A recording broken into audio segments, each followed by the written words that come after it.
On December 27, 1892, Livingstone and Biddle College, now known as Johnson C. Smith University, played in Salisbury, North Carolina, with Biddle winning 5-0. Over time, HBCU football has evolved. HBCU football's popularity continues to rise. Millions attend games each year and millions more watch on television. The HBCU bands provide some of the top entertainment in the country. Over that time, some of the best players to ever play in the National Football League played at HBCUs. Every Monday through Friday on the HBCU Football Daily Podcast, national radio and television host Donal Ware takes a look at what's happening in HBCU football and talks with coaches, players, administrators, and media about the season. Make sure you join the conversation on social media. Now, here's your host, Donal Ware.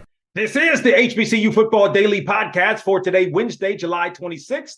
I'm Donal Ware. Hope you enjoyed the conversation with Sean Gilbert, the head football coach at Livingstone. And Livingstone really took a big step from 2021 to last season, looking to take an even bigger step in 2023. And in that CIAA Southern Division, which Fayetteville State has really owned the last 5 years. But again, it's open. I mean, it's still a lot of competition there in the CIAA's Southern Division. So you heard from a MEAC coach and North Carolina Central head football coach Trey Oliver on Monday. You heard from a CIAA coach, Livingstone's head football coach Sean Gilbert on yesterday. So last week, the CAA changed its name from the Colonial Athletic Association to the Coastal Athletic Association, which I think that name represents the geographic locations of the various schools in the CAA. For North Carolina A&T, it's going to be their first season in the CAA. And again, during our countdown to kickoff on Saturday, July the 15th, we had a chance to catch up with Vincent Brown, the head football coach of the Aggies, to talk about the upcoming season. As well. Last but not least, we have a bunch of Aggies that are in the house. North Carolina A&T, the new head football coach of A&T, Vincent, the Undertaker, as he was known back in the day. Brown joining us here on the countdown to kickoff. Coach Brown, we appreciate the time. Welcome to the program. My pleasure. Thank you for having me. Absolutely. So I want to start here. What led you to take this position? I think it's a great hire. As a matter of fact, we'll talk more about your history. But the position as the head football coach at A&T, what led to this? How did this come about, really? Yeah, so I was very comfortable in my prior position. It was with a great head coach, great environment, and it would take really the right institution with the right resources, the right support systems, the right fan base, the right vision for the program for me to leave William & Mary. And when I got a chance to speak with A.D. Hilton and Chancellor Martin and the folks at A&T, it was clear that there was alignment to where they wanted to take the football program going into the CAA and what my vision of running a program would be. So it was ideal. Yeah, and of course, having familiarity with the CAA, we'll talk a little bit more about that. Now, I believe this is your first head coaching position. Correct. So getting into Greensboro, what were some of the first things that you did? The very first thing we did was to have a meeting with the team to lay the foundation of what we expect our football program to be. And literally, it's about becoming educated men. That was the very first message to our kids. We want to compete for championships on the field, but at the end of the day, there's one certainty. Your football career is going to end. And your education and the opportunities presented at A&T through your education are unlimited, as long as you take advantage of those resources. Yeah, no doubt about that. What did you see on tape? When you looked at the tape of some of the players, or is that something you do initially of kind of evaluate, what you have? Has been some players that have transferred out of the program, but sort of what did you see when you looked at the tape? Yeah, absolutely. You try to get a feel for what the roster is like and who do you have coming back that can compete in that conference, and I felt like there are a lot of talented kids on our team. We obviously lost some kids to the transfer portal and graduation, and those are hard to replace, but there's talented players, there's young players that are energized about what we're trying to do, and so I'm very excited about the upcoming season. Your first spring game, what was that like? Take us through that. What did you see from your Aggies on the field? It was awesome. We had, first of all, we had a great crowd to show up and support the players. Our kids have really bought into our style of play on both offense and defense, and really the biggest thing is about developing the culture of accountability, not beating yourself, eliminating the things that cause losing. And so I was very pleased with that because we have the foundation laid to build on going into the season. I'm going to ask you this, right? Because, 3 quarterbacks that all come back for you all played last year. If the season were to start today, who would be your starting quarterback? Oh, great question. One of those 3, plus maybe one of the freshmen. Speak to what each brings to the table. They all bring something different. Either 3 of them could be your starter. Either one. They're all very talented. They all have a very slightly different skill set. And as we craft the offense, we'll build the offense around the talents of our players, always. And so Zach Yeager, Eli Brickhandler, Austin Hooker are all very talented young men. And there's no rule that says we only have to play one. So we'll see if someone separates themselves from the other 2 and go from there. Is that, I know you've been, sort of a defensive guy throughout the course of your career, but so you're open to having sort of maybe a 2 or maybe more quarterback system? I've seen firsthand the challenges that it can create for a defensive coordinator, especially when the players have very different skill sets.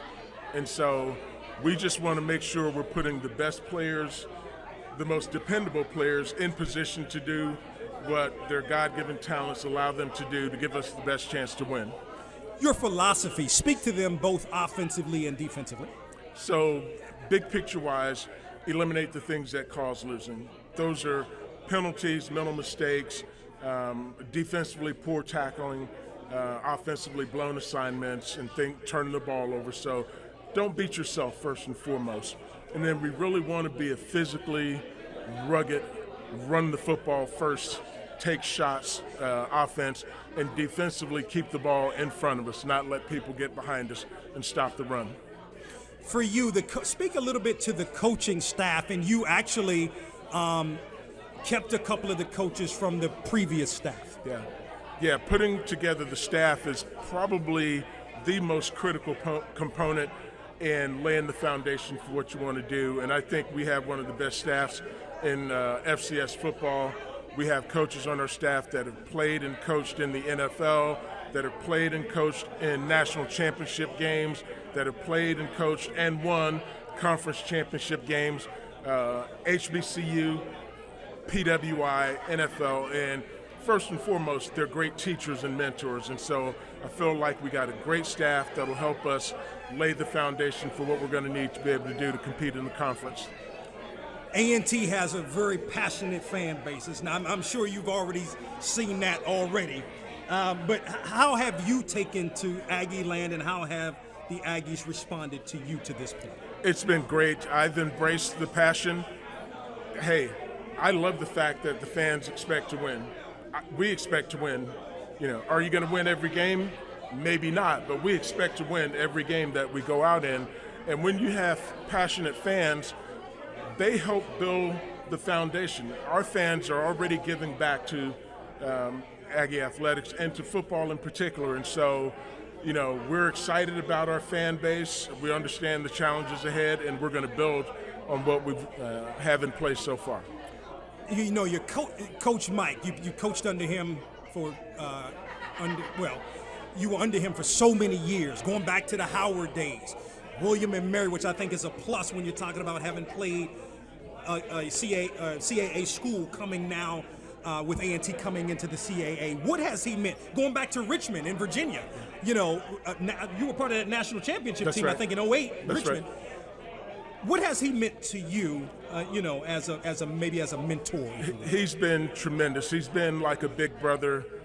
He gave me my first collegiate full-time coaching job. He hired me as the first coordinator.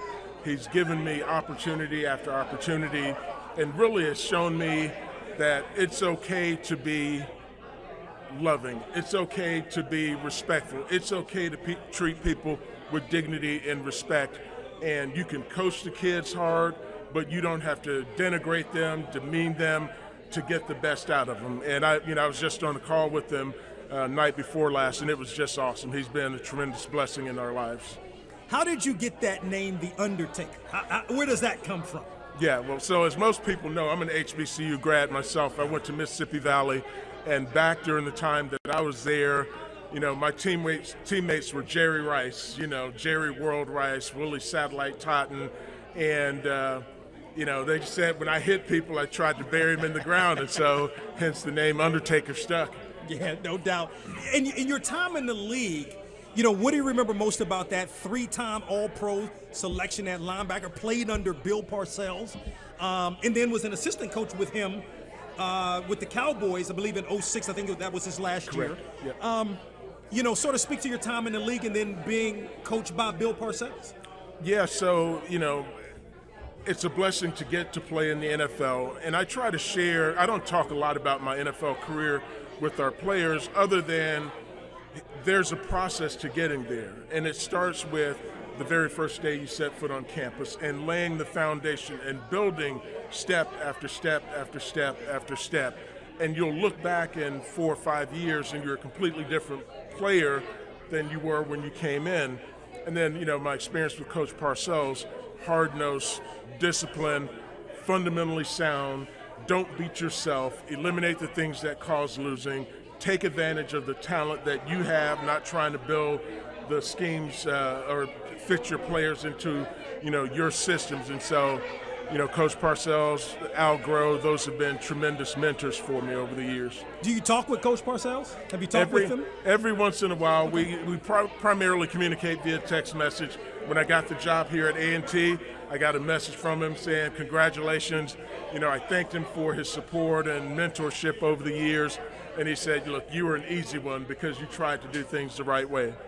Last thought, what do you think Thursday, August 31st is going to be like for you when you take the field in Birmingham against UAB as a first-time head coach, but the head football coach at North Carolina A&T?